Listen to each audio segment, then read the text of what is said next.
Del Padre, del Hijo y del Espíritu Santo. Amén. Amados hermanos en nuestro Señor Jesucristo, nos encontramos en el primer domingo después de Pentecostés y la Iglesia ha querido festejar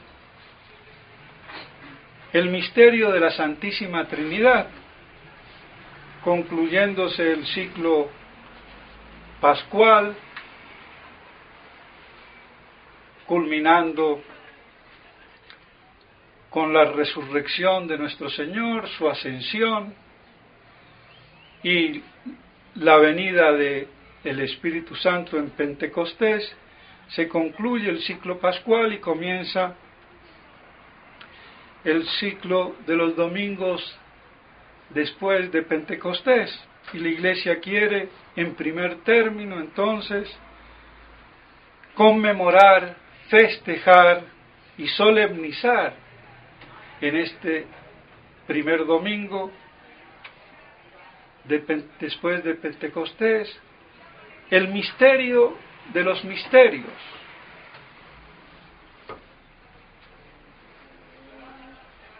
lo más sublime. De allí de donde salen todos los otros misterios. Es la gran revelación de Dios. Revelar su identidad una y trina. Y por eso entonces, ciertamente inspirada por el Espíritu Santo, ha bien fijado, concluido así el ciclo pascual, solemnizar este gran misterio que cada vez está más diluido, más volatilizado.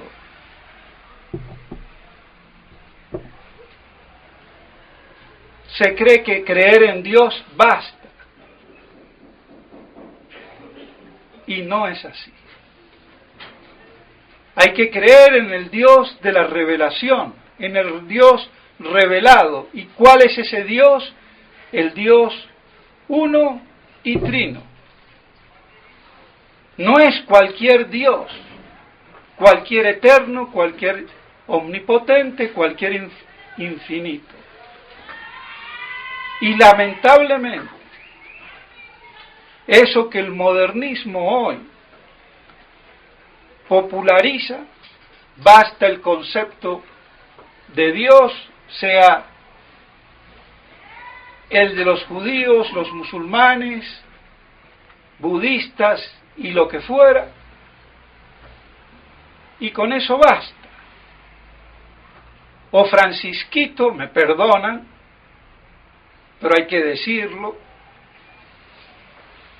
Si yo soy católico, apostólico y romano, tengo que decir que es un papanata, que es una falsificación del Papa. No cree en el Dios católico, cree en un Dios, sí, de sus hermanos judíos, será, pero no en el católico, en el Dios uno y trino. Mucha gente no lo sabe. Pero los católicos tradicionalistas sí lo saben. Y mucho más los monseñores. Y la fraternidad o neofraternidad. Y de esto no dicen nada. Y mientras no lo declaren públicamente, se hacen deudores de esa herejía. Y yo, para no hacerme deudor, por eso lo digo. Porque las cosas en la Iglesia son sí, sí, no, no.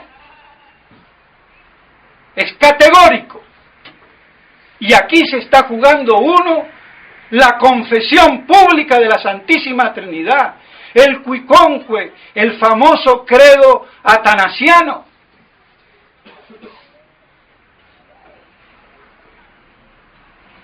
Pero lamentablemente, esto no llueve del cielo, sino que incluso grandes teólogos del siglo XV, XVI, no hablo de ahora, XVII, XVIII y los de ahora, y cuando digo ahora me refiero al siglo pasado antes del concilio, porque después del concilio viva la pepa, grandes personajes como el padre Castellani incluso, piensan como opinión clásica ya estereotipada en la Iglesia y normal, que la revelación de la Santísima Trinidad es específica del Nuevo Testamento, que no está en el Antiguo Testamento. Luego,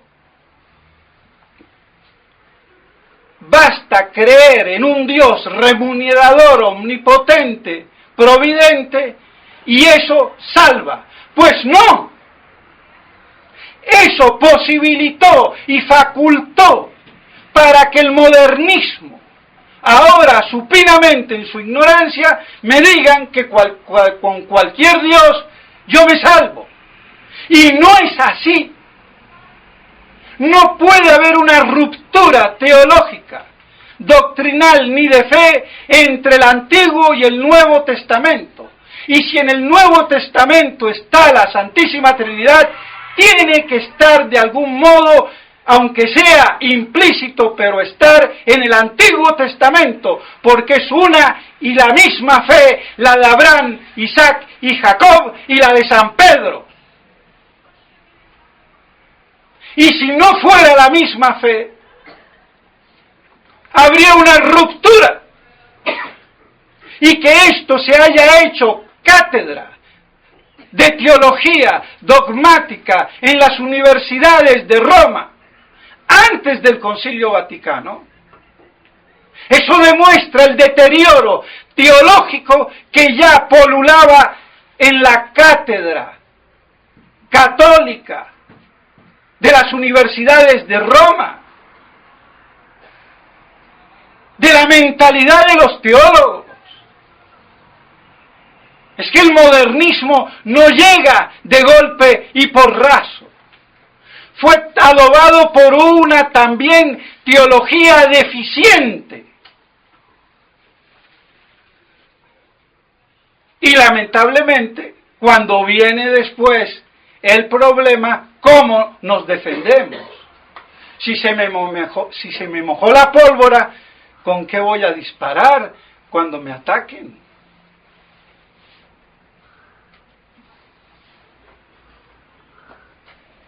Y por eso es un error y hasta una herejía decir que basta creer en un Dios remunerador y providente sin que sea trino.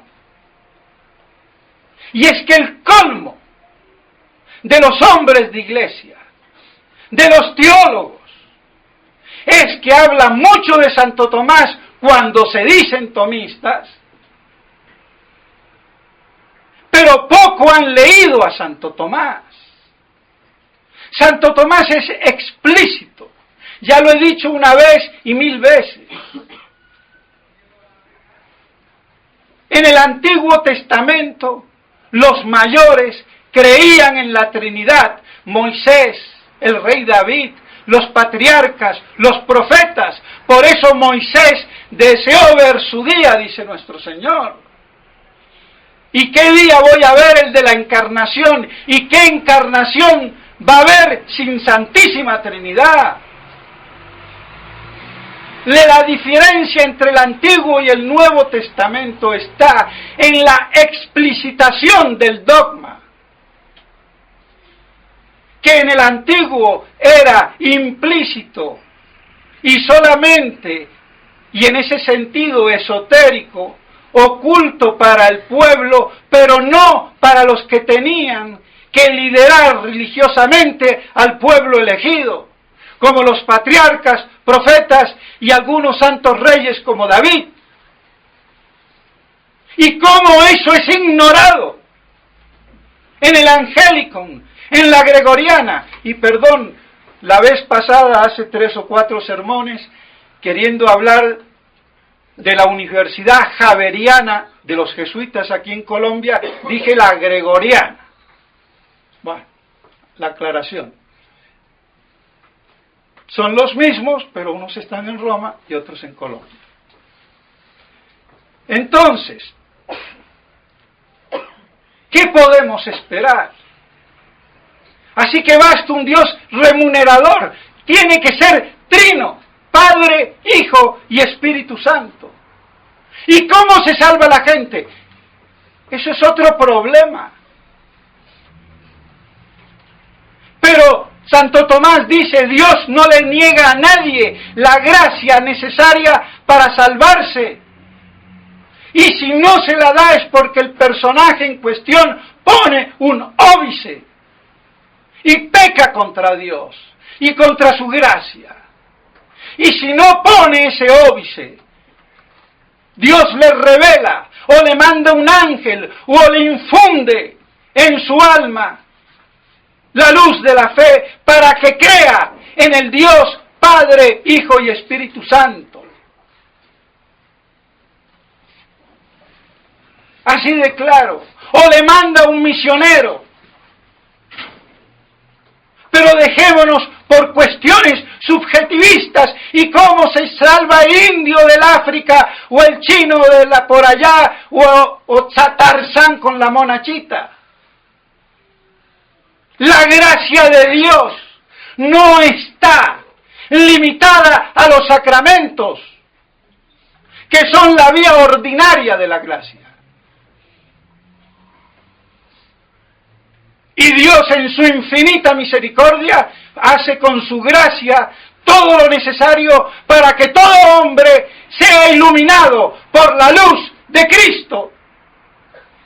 Pero esas cosas elementales se desconocen por caer en la leguleyada teológica de disputas, de problemas mal planteados y vistos miopemente a medias. Y por eso tenemos ahora la gran masa de obispos botarates, ignorantes e indoctos. En el modernismo y en la tradición.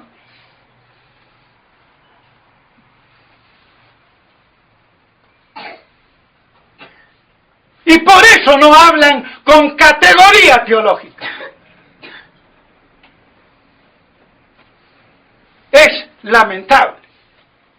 Pero vean si hasta un pobre padre Castellani, del cual yo como enano me subo sobre sus hombros gigantes.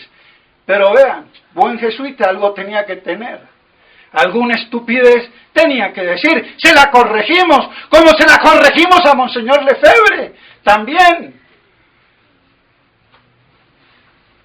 Humano es errar, perseverar en el error es diabólico. Y el gran Monseñor Lefebvre, al cual yo le debo mi sacerdocio, lo dice. Deus caritas es, Dios es caridad. Y porque Dios es caridad, lo dice en el itinerario espiritual, es Trinidad. ¡Epa! Así que la caridad en Dios postula la Santísima Trinidad. Claro que la postula, pero de una manera recóndita, implícita, a tal punto que la inteligencia humana ni angélica la pueden dilucidar por inteligencia sin revelación. Eso es lo que dice el gran Marín Sola o Solá o como se diga. Pero la implica. Pero hay implicancias que son de un orden tan por encima de la inteligencia creada, tanto angélica como humana, que no puede la inteligencia deducirlas, explicitarlas sin revelación. Y este es el dogma de la Santísima Trinidad. Hay otras cosas implícitas que requieren simple inteligencia. Y eso basta para explicitarlas. Y hay otras que requieren ya no simple inteligencia o intuición, sino raciocinio propiamente dicho. Y ahí es donde hay la demostración y la conclusión. Pero estas cosas no son del dominio del clero, que debiera de saberlo. Ni de las universidades, lamentablemente. Católicas estoy hablando, gregoriana y angélico, las dos más eminentes. Que será de ahí para abajo. Vayan calibrando el asunto. Entonces, Monseñor Lefebvre, cuando dice que Dios es Trinidad porque es caridad, toda la razón. Y no quiere decir que yo pueda, por la razón, deducir, explicitar la Trinidad. Jamás. Por lo que acabo de medio explicar. Y así por eso, Monseñor Lefebvre en su divisa, credidimus caritate. Creímos o hemos creído en la caridad. ¿Cuál caridad? De la Trinidad y de la encarnación, que nos redime por amor en la cruz, el sacrificio de la misa. Y así vemos cómo se penetra esa gran divisa de Monseñor Lefebvre. Hemos creído en la caridad, en la Trinidad y en la encarnación, que nos da la redención a través de la pasión y de la muerte sacrificial de Cristo en la cruz. Y estas cosas nutren al alma, la alimentan, para que contemplen las cosas de Dios. Entonces, queda clarísimo dentro de este gran misterio. ¿Y qué es ese misterio de la Trinidad? Un solo Dios verdadero, absolutamente uno, en tres personas divinas, relativamente distintas. Un absoluto en su esencia, naturaleza o substancia, y trino en la relación que hay de las tres personas, Padre, Hijo y Espíritu Santo. Es el misterio, por eso digo, de la relatividad, de lo absoluto, o de lo absoluto relativo, que no puede ser concebido. Yo puedo concebir lo absoluto, puro, y lo relativo, puro, pero que lo relativo se conjugue con lo absoluto y lo absoluto con lo relativo, no, eso supera cualquier entendimiento creado. Y así Dios, un solo Dios, no tres dioses, ni tres eternos, ni tres señores, ni tres divinidades, sino un solo Dios, una sola divinidad, un solo eterno, un solo Señor, absolutamente uno en su esencia, naturaleza, es trino en la comunión de las tres personas. ¿Y cómo se masca eso? Es el gran misterio. ¿Y por qué relativo? Porque en Dios no puede haber distinciones absolutas. Si hay algo que los distingue, tiene que ser relativo. ¿Y en relación a qué? ¿Relativo a qué? Al origen, a la procedencia. Por eso el Hijo y el Espíritu Santo proceden de diferente modo.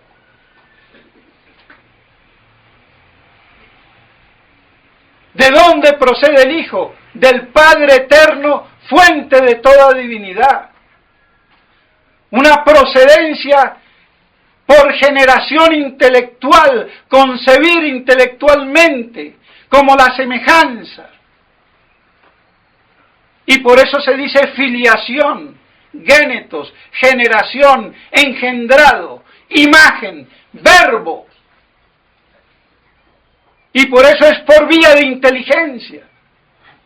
El Espíritu Santo procede del Padre y del Hijo, el filioque.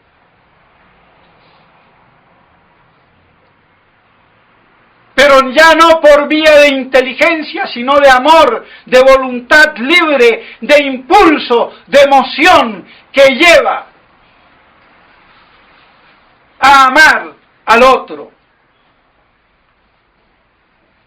Y entonces por eso ya no se dice génetos, ni engendrado, ni hijo, ni imagen, sino Espíritu Santo.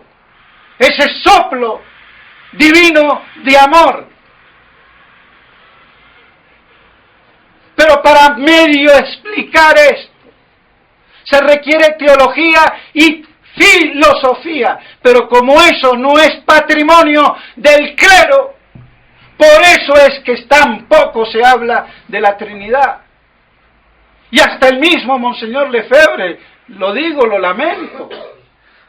Él que dijo algo tan sublime como les acabo de explicar, pero por otro lado, tengan cuidado, no hablen mucho de la Trinidad. Claro, si yo no tengo una teología sólida, en una filosofía sólida, claro que más fácil que meta la pata. Pero hay que hablar, entonces por eso hay que tratar de estudiar, para no quedarme con el violín del Kempis. No, la filosofía distrae, la teología también, orgullo, afecto, amor, violín, y adoro la Trinidad. ¿Y a qué Trinidad? Y bueno, no importa, da lo mismo, creo en Dios, uno, trino, providente, chino, japonés, no hay problema. ¿Se dan cuenta, mis estimados hermanos? Cómo se ha deteriorado aún en Ecón. Por eso tan pocas veces se ha oído hablar en la fraternidad. No digo ahora en la neofraternidad estúpida del imbécil de Monseñor Felé, perdónenme. Es que no puedo hablar de él sin decir que es imbécil. Y el que quiera que le dé cuentas y explicaciones se las daré. Pero es así. Sino ya en la época de Monseñor Lefebvre, ni se habla de la predestinación, porque esos son temas de altas alturas, de imbéciles mediocres, que detentan las cátedras en Roma, y no de hoy.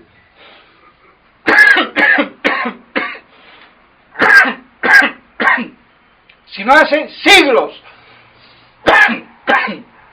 de la época de Báñez, de Cayetano, siglo XV, XVI. Esto no es de ahora. Entonces, ¿qué queremos? Cuando una iglesia, por su sacerdocio sacrosanto, no es capaz de afrontar las verdades con teología sana para ponerla al servicio de la contemplación de los fieles. Por eso necesito el Kempis, una y mil veces más, es más facilito. Y violín de carnavalito, decentito. Y Santas Pascuas. Y al que no le guste lo que digo del Kempis, que me lo diga con nombre y apellido y le daré las explicaciones pertinentes. Pero es que ya está bueno.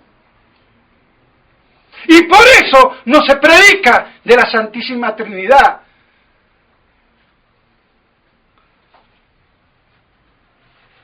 Hasta el mismo Padre Castellani,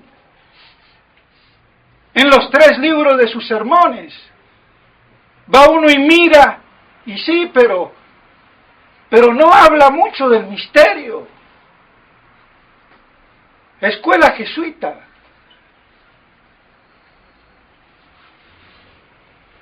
Mucho ejercicio espiritual, mucho músculo y poco cerebro.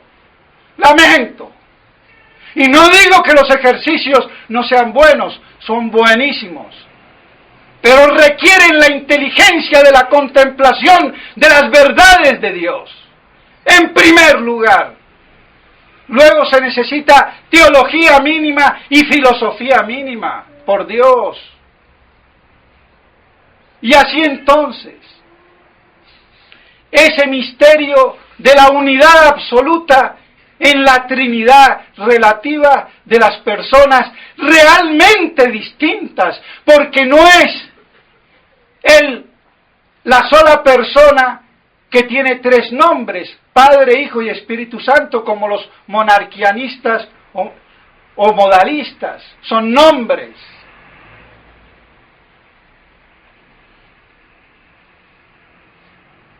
No, son realmente distintos, porque poseen la misma divinidad absoluta, el uno como paternidad, el otro como filiación y el otro como expiración.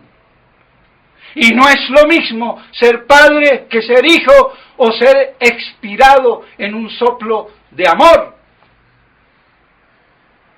Aunque la esencia, la naturaleza y la substancia de la divinidad es la misma, pero el Padre la posee como Padre, el Hijo como Hijo y el Espíritu Santo como Espíritu Santo. ¿Qué quiere decir esto? El Padre como agénitos, ingénito, innacible, del cual procede el Hijo, génetos, generado, engendrado como verbo, a semejanza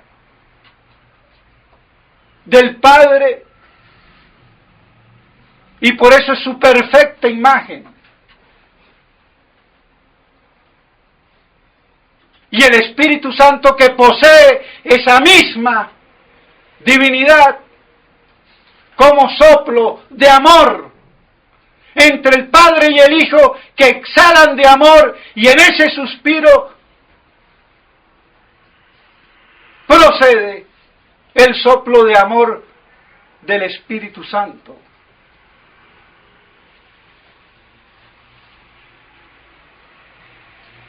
Y por eso son consubstanciales, en la misma y única esencia, naturaleza y substancia. Se comunica esa divinidad sin división, sin partición, absolutamente, pero cada uno lo obtiene de un modo diferente, de acuerdo al origen, y por eso la distinción real de las 3 divinas personas. Esa es la medio explicación que podemos dar. Y así entonces, un mismo ser absoluto es también relativo, absoluto en la esencia, relativo en cuanto al modo de poseer, y por eso se tiene un ese absoluto único y 3 eses relativos, realmente distintos, que es el esse patrum, el esse filiale y el esse spiratum. Y lo tengo que decir en latín porque al decirlo en español la palabra ser es ambigua y equívoca y se puede prestar a más errores.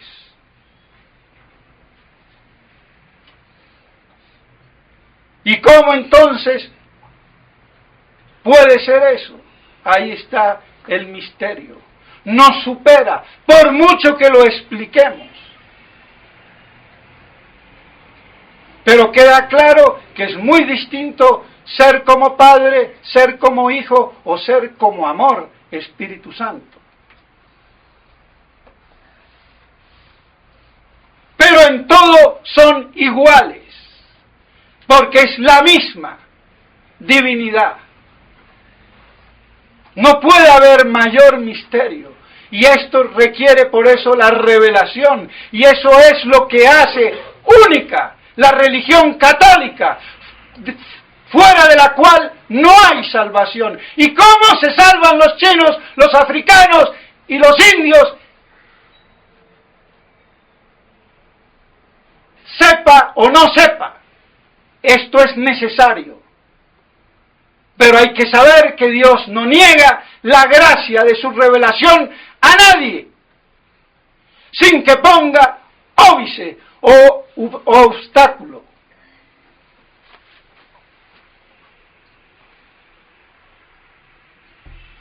Entonces no hay que diluir el dogma, no hay que diluir la teología para explicar cómo se salvan por allá en la selva.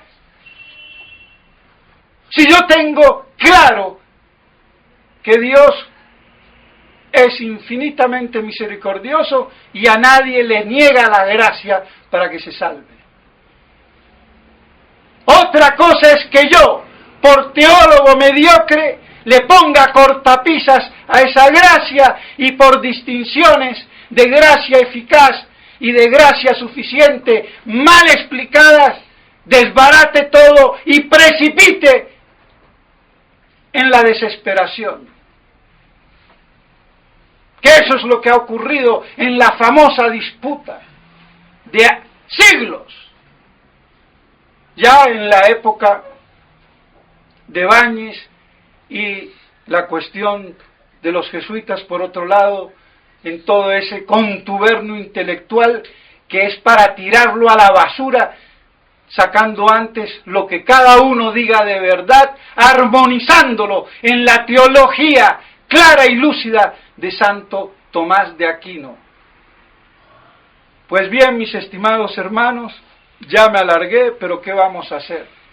Y habría muchísimo que decir, y cómo no, el misterio más sublime.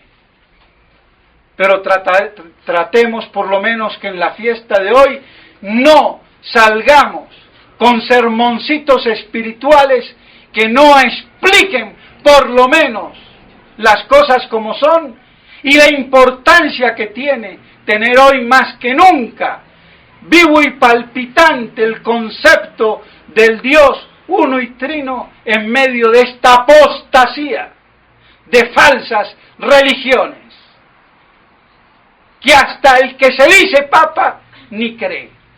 ¿Qué vamos a hacer? Y detrás de él toda la jerarquía oficial, mientras así no lo aclare. ¿Qué vamos a hacer? ¿Todos herejes? Objetivamente, sí. ¿No se dan cuenta? Por imbéciles entonces. Y de imbéciles está lleno el infierno, porque el número de los estúpidos, o de los estultos, para decirlo más con caché, es infinito. Entonces, mis estimados hermanos, que podamos así adorar a la Santísima Trinidad, en todo ese esplendor que nuestro pequeño cerebro pueda conceptualizar. Pero que podamos así, cada vez que decimos en el nombre del Padre, del Hijo y del Espíritu Santo, amén, estamos haciendo referencia a ese Dios uno y trino. En nombre del Padre, del Hijo y del Espíritu Santo, amén.